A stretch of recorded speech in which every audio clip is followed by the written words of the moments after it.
Welcome to Bears in Exile. Today is Monday, March the 4th, and this is a quick hit on the indexes. Starting off with the Dow.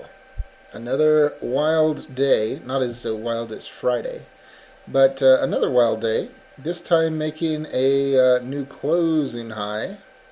Not higher than this pierce on Thursday, but closing high, very nice. It is a hanging man. And it was very interesting. I mean, at its lows today, this morning, it looked pretty bad. And in the daily running thread, we were talking about that. And on the video Friday, we were saying that it was just a big mess, could go either way.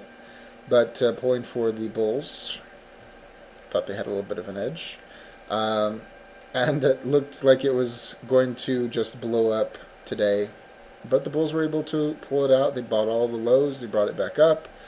Very, very nice. And the bears look pretty banged up at the moment. And why is that?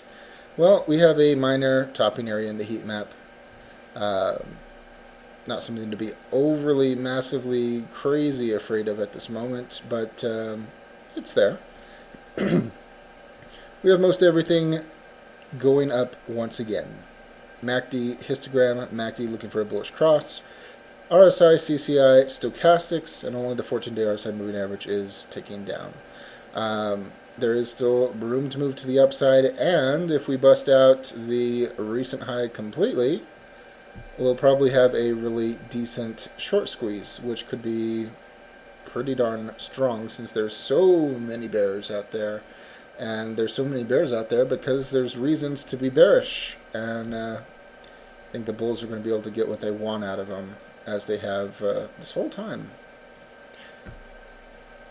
Moving on to so the daily, I don't think it looks bad. Not at this moment. It does not look bad. SPX. This one is interesting because we are at these previous highs right now, and it's going to be very, very important that those are taken out early tomorrow. And then, of course, if we can take out the current high, the squeeze will be on, and most likely it will be massive. I definitely would not want to fight the squeeze, which would result from busting this top. It's going to be insane. Looking here, MACD for that bullish cross, MACD histogram, very nice. And I'll look at volume here in a moment, but this is very nice. There's still some room that it can move to the upside, and we were talking about that last week. There's room to move to the upside potentially in the very short term, and then in the medium term, there is some serious issues. I'll look at those real fast. That has not changed. And it's been a battle of chart versus volume, which has been very difficult. And here we are with the internal structure of volume. We've been waiting for a while now to see the accumulation distribution turn, to see the unbalanced volume turn. We had this whipsaw on the unbalanced volume last week, which was unfortunate. And at the same time, we were coming really close to a cross. Oh, on this one, which we did, but not the accumulation distribution. We're just running out of space, running out of time. But as long as it can remain positive, the market can go up. So what do we have at this point? We have the two biggies, accumulation distribution and the unbalanced volume green. We have to see them turn, and we simply don't have them.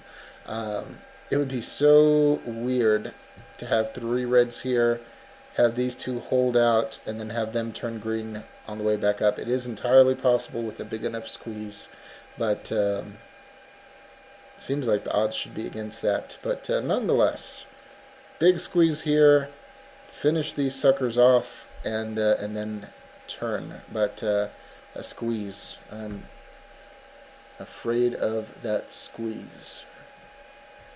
And going on to the VIX.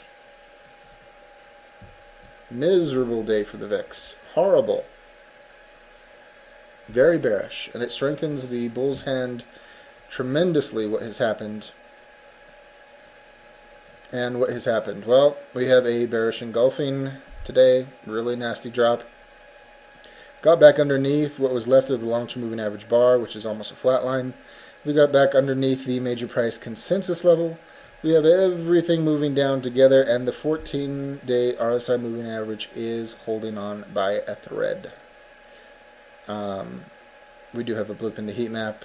It's minor. It's not dark red. Maybe a little bit more than minor. But anyways, this is horrendous. And it would seem very likely that this is going to be going down to the current floor in rapid fashion, just above $12.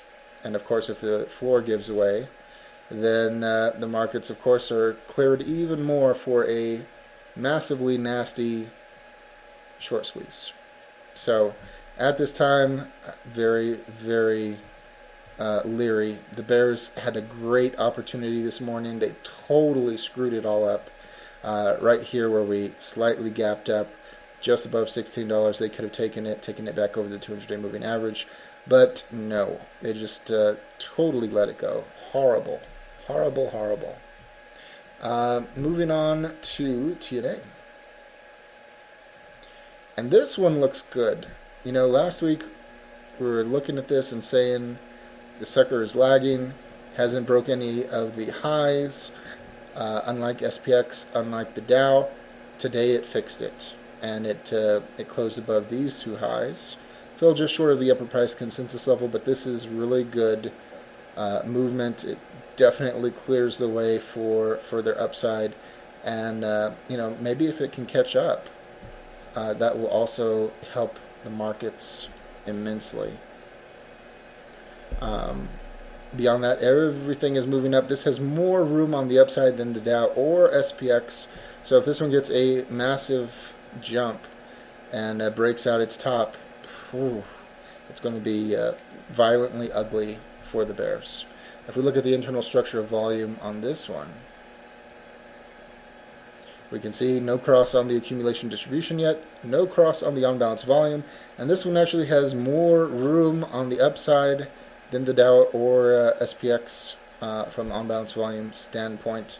It's very good for the bulls, and certainly the entire rest of the rally could be primarily driven by the small caps, which would be a real rip-your-face-off rally.